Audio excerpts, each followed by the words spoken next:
It's Monday afternoon now. Yeah, the rest of Sunday I spent with my family, which was lovely. Went to see my parents, so that was great. It's 4:20 now on a Monday afternoon, and I've just got in from work, and I've got a couple of jobs to do.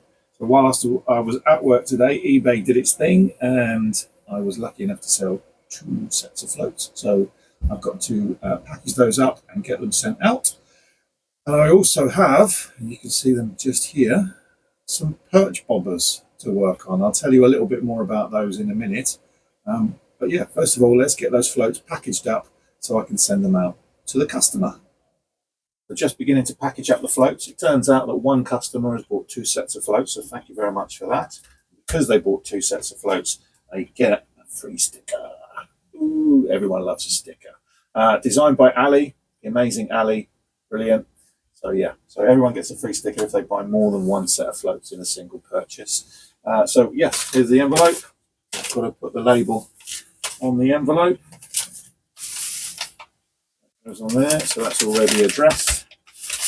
And then on the back of the envelope, I just put a return to sender address, that kind of thing, just in case it gets lost.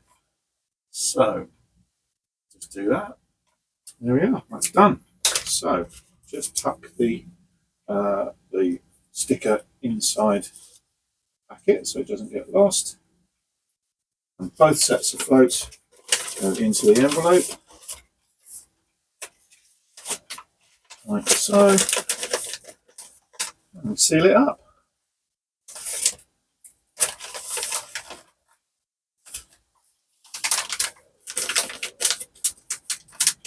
There, job done. So put my fingers over the address just in case. But yeah, two sets of floats ready to go out to the customer. So thank you very much, and yeah, they'll be on their way very, very soon. Good. Right, that's that job jobbed. So now let's take a look at those perch bobbers. I was watching a YouTube video by Russ Evans, one of his fishing tale films. And Russ loves his perch fishing, but he does all sorts of fishing. But anyway, I reached out to him and said, would he like a set of my floats? And he said, yes, he would. So I sent him a set of these sort of antenna waggler style floats that I make. They proved very popular and lots of people buy them, so they're great. And so I sent him out a set of those, and he used them in one of his films, which is really, really lovely of him. And yeah, he just bigged them up big time, which was really nice. So he then asked if I would make him a set of perch bobbers, which I did. However, perch bobbers and me, it's not a float that I am overly familiar with. I know what a perch bobber is, and I've seen lots of pictures of them, and there are some absolutely beautiful perch bobbers on eBay and on other sites, and yeah, for sale generally. So when he asked me to make him a set, I was a little bit nervous, to say the least. But I did, and he was very happy with them and very gracious about it as well. So I made him a set of those. He's recently asked me for a set that are slightly heavier, but also have slightly longer tips, if you like. So I've come up with two designs. So let me just grab it. So here's one.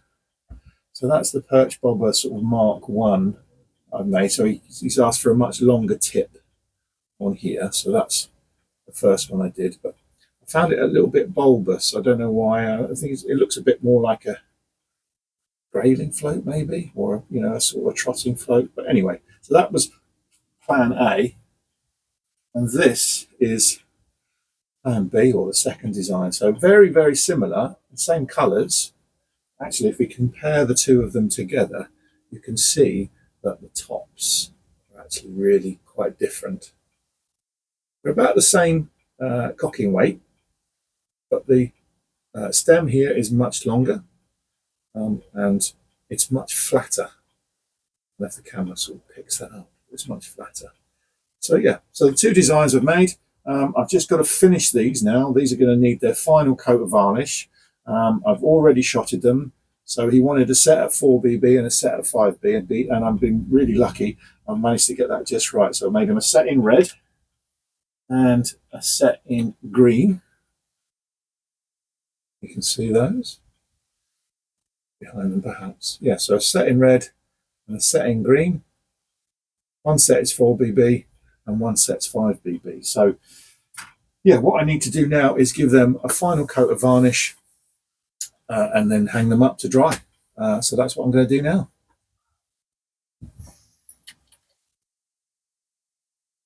So when I'm varnishing the floats, there's a some people say, oh, you should dip them, and I really don't like dipping floats. I find that there's quite a lot of wastage, and yeah, it goes on quite thick and loopy. So I prefer to brush finish. So I keep in my tin of yacht varnish. I keep it in a, what they call these mason's jars, is it? And it just makes life easier rather than keep prying off the lid. Keeps it airtight, keeps it sealed. So yeah, so all we're doing is I'm holding it by the tip end. See that? I'm holding it by the tip end. I'm just going to just gently apply some varnish. This will be the first coat of 2. So it's yacht varnish that's going on. Anyone that's watched my videos before, my making videos, will see that I've already explained the reasons why I use yacht varnish. It's just a really good sealant. It's good and strong, and it's waterproof as well. So, because they use it on yachts, apparently.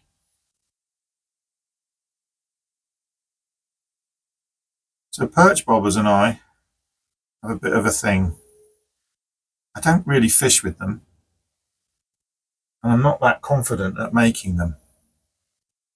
So it's quite new. They're quite a new style of float for me to be putting into production, and I'm not putting them into production yet. I've had a few lovely people have already commented on the films they've seen on Russ's channel, and have reached out and said, are you making them? Are you going to have any in stock? And the answer, honestly, is no, not yet. I need a bit more time to practice. Remember as well that I've only been making floats for, what are we in now, 2024? I started in 2020 during COVID lockdown, when we were all locked in and bored. So I haven't been making floats for very long, and so I would class myself as a very, very green beginner at making floats. So yeah, that one's done. Hang that up. And so yeah, I've got to build my confidence with making the perch bobbers. And the lovely thing is with sending them out to someone like Russ is that he can test them out for me, and he's a really experienced angler. He's done all his specimen hunting and all the rest of it. And it's really nice to have the feedback from someone professional almost. They're real seasoned anglers and have used many, many, many different types of floats and setups and rods and reels and goodness knows what else. And so to get feedback about their performance is really useful and really helpful. Do they want the longer tips, for example, or a shorter tip, or do they want longer stems or a shorter stem, or they want it heavier or lighter, or what works best? And different conditions require different floats and different shotting weights and different patterns and different designs. So yeah, it's just really nice to get someone's opinion that you can respect. It's not just a random person in the street going, oh yeah, they look lovely, but don't actually do the job that you want them to do. So I'm waffling again, aren't I? So let me get these varnished and yeah, talk about what we're going to do next. I've also got to varnish up the trotting floats that I made for the customer. So yeah, I've sent in photographs as it is, but I've still got to put the final coat of varnish on. So yeah, I'll be doing that as well. So varnishing is finished. It's very important once you finish your varnishing, cleaning your brushes. So I use just I've got a little jar here, and it's got some white spirit in it. And I give the old brushes a really good clean after I've been using them. Otherwise they just dry solid and you can't use them again. So yeah, always give your equipment a good old clean after use. Yeah, with varnishing, what I tend to do is like a batch varnish rather than just do the odd one here or there. When I'm making batches of floats, I'll wait until I've got a good, a good dozen or so floats ready to varnish, and then I'll varnish them all in one go. And it takes just a little bit more effective use of time, I suppose, efficient use of time. So there we are. So they're all varnished. The floats are posted. I don't know what I'm going to do next. Who knows? Maybe I'll see you tomorrow.